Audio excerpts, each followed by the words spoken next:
네, 사순절 말씀 묵상입니다. 우리 기도하고 시작하도록 하겠습니다. 하나님 감사합니다. 사순절의 시간들이 지나가고 있습니다.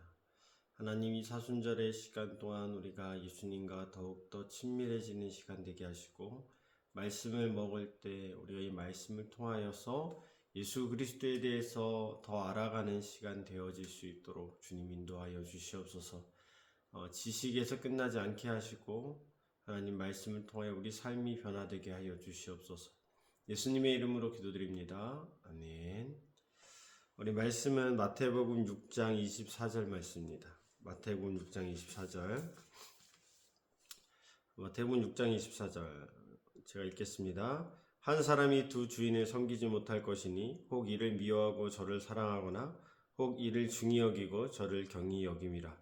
너희가 하나님과 재물을 겸하여 섬기지 못하느니라. 아멘. 오늘 이 말씀은 예수님께서 하신 말씀입니다. 우리의 삶에 커다란 모순을 지적하는 예수님의 말씀이죠. 여기서 우리가 주목해야 할 것은 두 가지입니다.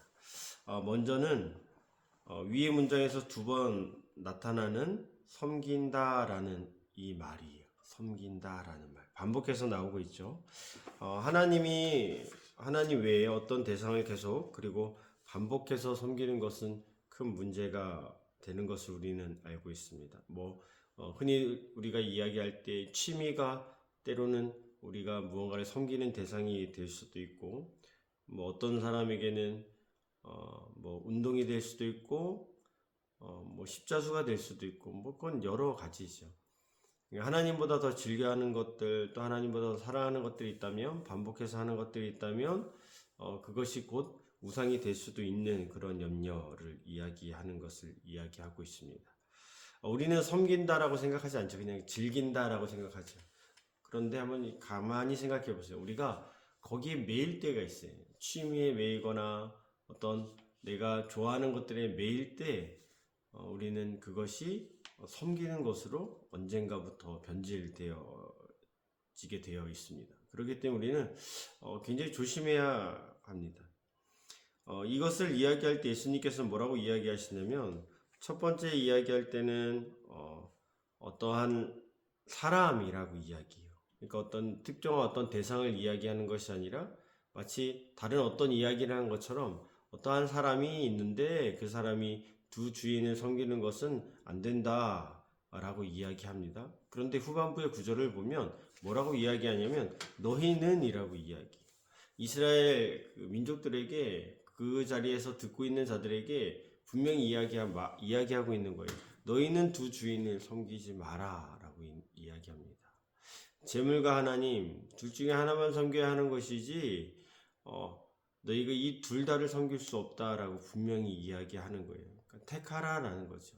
너희 재물을 택할 것인가, 세상적인 것들을 택할 것인가, 아니면 하나님을 택할 것인가 라고 분명히 이야기하고 있는 것입니다. 예수님께서는 근데 좀 특이할 만한 상황이 있어요. 왜 이런 말씀을 하셨을까?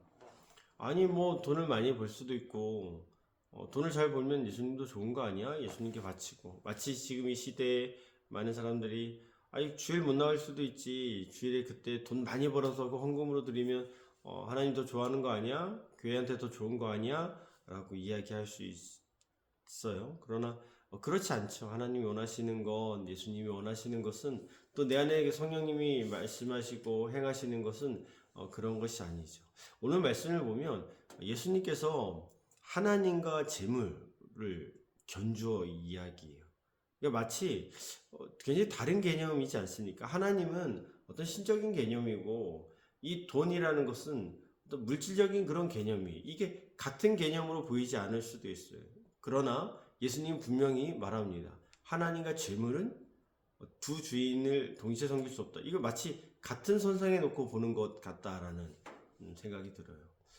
예수님께서는 이 돈이라는 건 역시 마치 하나님처럼 영적인 그런 존재인 것처럼, 요소인 것처럼 표현되어지고 있어요. 그러니까 그만큼 돈의 힘이 강하다라고 이야기하는 거예요. 하나님의 힘이, 우리는 하나님의 힘이 이 천지를 창조하시고 그 무엇보다도 가장 큽니다라는 것을 인정하고 있지만 은연중에 내 머릿속에서는 돈보다 더 중요한 건 없다라고 생각하는 거예요. 그렇기 때문에 이 재물, 돈으로 인해서 하나님을 버리는 많은 사람들이 생겨나고 있어요. 그러니까 돈이 우상이 되어 버리는 거예요. 그러니까 돈이 처음에는 영적인 요소가 없었거든요. 영적인 어떤 힘도 없었어요. 사람을 흔들거나 사람을 조종하는 그런 존재가 아니에요. 재물이라는 것은. 그런데 우리가 그 돈에 영적인 요소를 입히기 시작했어요. 돈에 영향력을 주기 시작했어요. 그러니까 돈에 우리가 묶이게 되는 거예요. 그래서 사단이 그 재물, 돈을 사용하여서 우리를 공격하기 시작하는 거예요.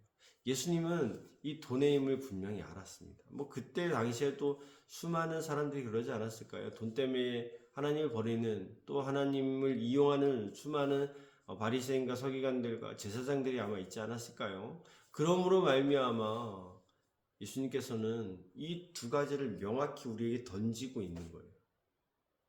야, 너의 삶에 지금 하나님을 섬겨 아니면 돈을 섬기고 있어. 우리는 말합니다. 우리는 돈을 섬기지 않습니다. 라고 이야기해요. 근데 가만히 우리 삶을 한번 들여보자는 거예요. 우리가 아까 우리가 초반에 섬긴다 라고 이야기했잖아요. 섬기는 건 내가 취미가 하나님보다 더 커지면 섬기는 거예요. 그렇죠? 그렇게 말씀드렸잖아요. 근데 이 돈이 내 삶의 가장 큰 부분을 차지하기 시작하면 그것은 결국 그것이 우상, 섬기는 것이 되는 거예요. 내가 섬기지 않는 것처럼 보이지만 우리는 때로는 이 돈을 섬길 때가 너무도 많아요. 그래서 하나님의 자리를 지키기보다는 이 돈을 따라가는 많은 사람들이 있습니다. 우리 사랑하는 성도 여러분, 우리가 돈을 따라가는 사람들이 되지 않았으면 좋겠어요. 우리는 하나님께 부르심을 받은 자입니다. 하나님께 부르심을 받은 자는 돈을 따라가는 것이 아니라 세상을 따라가는 것이 아니라 하나님을 따라가는 사람이 되어야 하는 것입니다. 돈이 나의 삶의 주인이 되는 것이 아니라 하나님이 나의 삶의 주인이 되어야 하는 거예요. 그래서 우리가 때로는 사람들에게 인정받지 못하는 삶을 산다 하더라도, 가난한 삶을 산다 하더라도 전혀 상관없는 사람이 되어야 돼요. 그것과 별개로 우리는 하나님께 나의 삶을 올인하는 사람이 되어야 하는 것입니다. 오늘 하루를 살아갈 때 우리가 이런 마음을 가지고 살았으면 좋겠어요. 하나님, 내가 오늘 하루 돈에 끌림을 당하지 않겠습니다. 내가 돈 때문에 무언가를 하는 자가 아니라, 내가 돈 때문에 일하는 것이 아니라, 내가 돈 때문에 우리 성도님들 직업을 제가 다 알잖아요. 어린이집에 있는 분도 있고, 청소를 하시는 분도 있고, 회사를 다니시는 분도 있고, 밖에서 장사를 하시는 분도 있고. 이렇게 생각하면 어떨까요? 좀 더 구체적으로. 내가 이 회사에 있는 이유가 돈을 벌려고 있는 것이 아니라 하나님이 나에게 이 자리를 맡겨주셨기 때문에 내가 이 자리에서 하나님의 복음을 전한다. 하나님의 선한 영향을 드러낸다라는 마음. 또 밖에서 장사하시는 분들은 내가 단순히 이것을 팔아서 내가 돈을 벌기 위해서가 아니라 이곳에서 역시 하나님께서 맡겨주신 일들, 내가 나의 선한 행동으로 말미암아 또 나의 그 미소로 말미암아 예수님의 그 기쁜 마음을 전하는 그런 사람. 내가 청소를 할 때도 마찬가지고요. 내가 또 어린아이들을 대할 때도 마찬가지일 것 같아요. 내가 어린아이들을 대할 때, 청소를 할 때 우리가 돈을 벌려는 것이 목적이 되지 않았으면 좋겠어요. 하나님의 사랑을 전하는 것, 하나님의 기쁨을 전하는 것, 하나님의 말씀을 전하는 것, 하나님을 기쁘게 하는 것, 그것이 우리의 목적이 되었으면 좋겠습니다. 네, 오늘도 우리 성도님들 늘 행복하시고 기쁜 하루 되시길 바랍니다. 기도로 마치겠습니다. 하나님 감사합니다. 오늘도 하나님께서 함께 해주셔서 감사합니다. 우리가 이 하루를 살아갈 때 돈이 아니라 세상 것이 아니라 오직 하나님께 나의 삶을 의탁하며 맡기며 집중하는 저희들 될 수 있도록 또 예수님만을 섬기는 저희들 될 수 있도록 주님 도와주시옵소서. 감사하며 예수님의 이름으로 기도드립니다. 아멘. 여러분 좋은 하루 보내세요.